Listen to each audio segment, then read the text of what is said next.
Hello, everybody. It's George from Ireland. So, welcome back to my channel. It's talking about Russia's new offensive in eastern Ukraine, and how long is this going to go on for?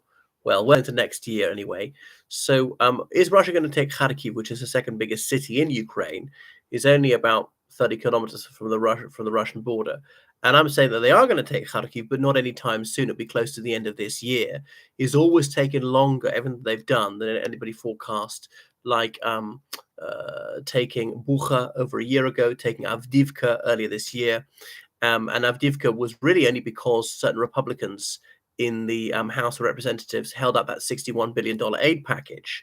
But now that it's come through, things are tipping the way of the Ukrainians, and everyone's noticing that the Russian offensive is slowing down, appears to be biting a hold as their strategy. Even they're not talking about some sort of extraordinary breakthrough. And the Ukrainians are building up their defenses. People all say they're actually quite shoddy defenses.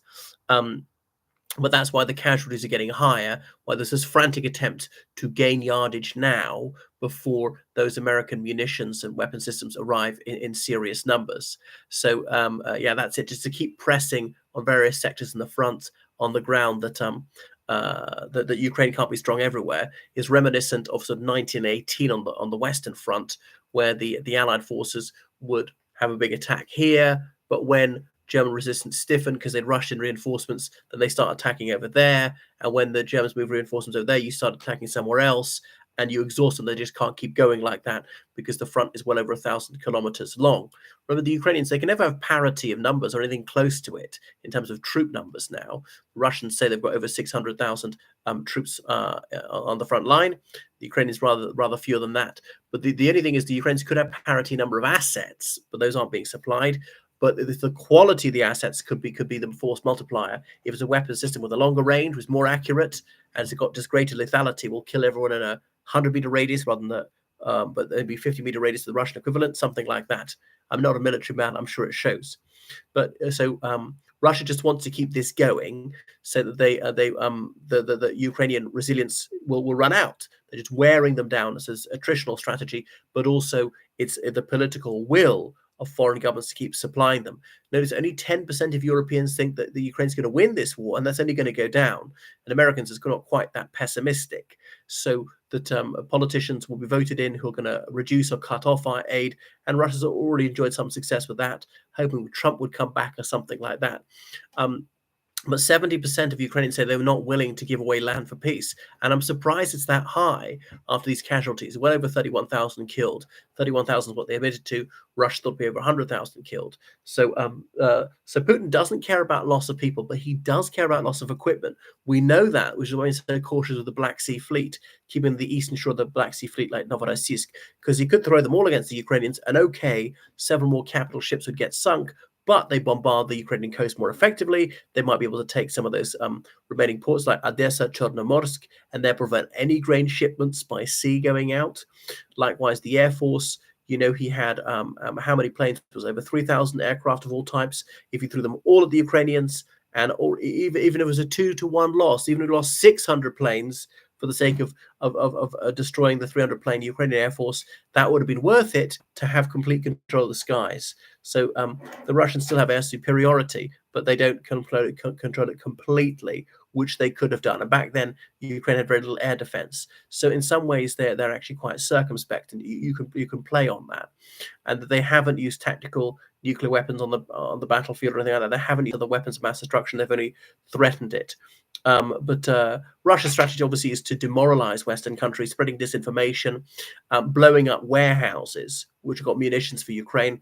Just now, the United Kingdom, some guys have been charged with starting a fire in a warehouse in London to stop munitions being shipped to Ukraine. Obviously, I don't know if they're guilty or not presuming that, and that they have tried this in Bulgaria, in Czechia over the past few years, espionage around the place to find what munitions are going where, things like that. And then just an axis of evil with the mullahs in Iran, with anybody they want to, even with the Taliban and Hamas. Did they have a hand in that? It wouldn't surprise me. Those attacks took place on Putin's birthday, and he's had other birthday presents like the murder of Anna Politkovskaya, also on his birthday, way back in 2006, that dissident journalist. So there's not going to be that much movement this summer, as the Ukrainians will have more weapons and more munitions.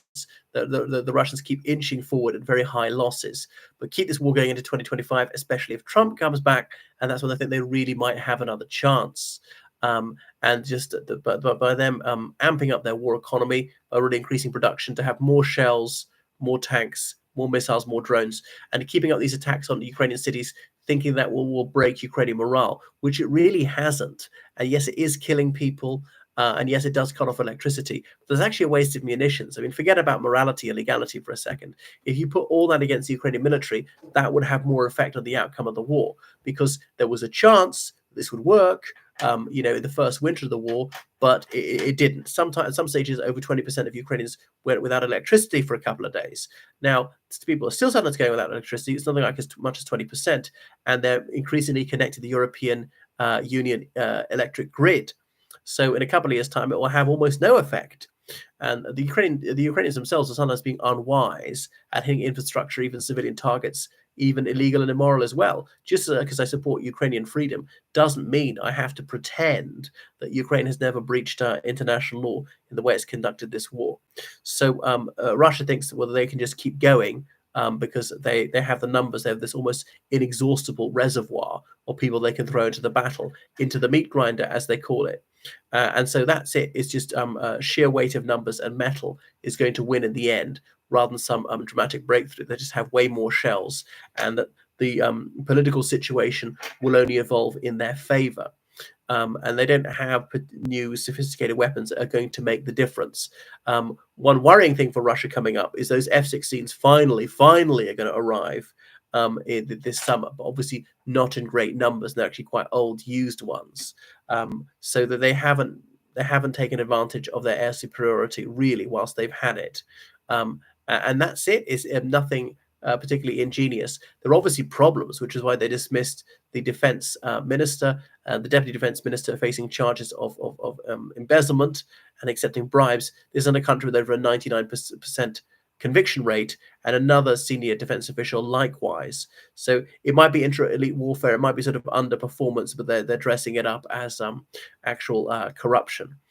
So things are certainly going wrong. The new guy, Belousov, has been appointed defense minister. And okay, he's never been a military man, but that's unsurprising. In many countries, including the United Kingdom, Irish Republic, our defense ministers, they're very seldom have had any military experience. But it's actually been greeted with consternation in amongst the top brass in Russia. Another thing is, this was actually quite a difficult decision for Putin to make. Okay, it hurt his heart, because that bloke Shoigu was a good friend of him.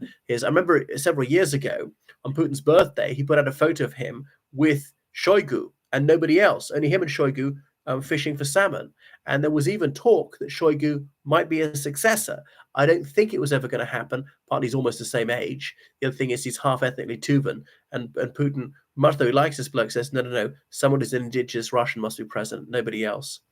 So Shoigu had to be really underperforming for him to be shifted, and he's the longest serving cabinet minister under Putin ever. He's been in that post since 2012. Prior to that, he was Minister of Emergency Situations. So he's been demoted by Putin, the guy whose favorite word is stability. He likes continuity of ministers. He's only moved him because the guy has grossly underperformed for 2.5 years. Partly this is deflecting blame. It can't be Putin who's responsible, so it's to scapegoat somebody else. Who's really in charge? Who appointed Shoigu in the first place? It was Putin. Who chose to invade Ukraine in the first place? It was Putin. Who is the commander-in-chief of the armed forces, which are not doing very well? It's Putin. All right. Got to go now. Thank you so much on my channel. Make sure you subscribe on Patreon, donate on PayPal. Goodbye.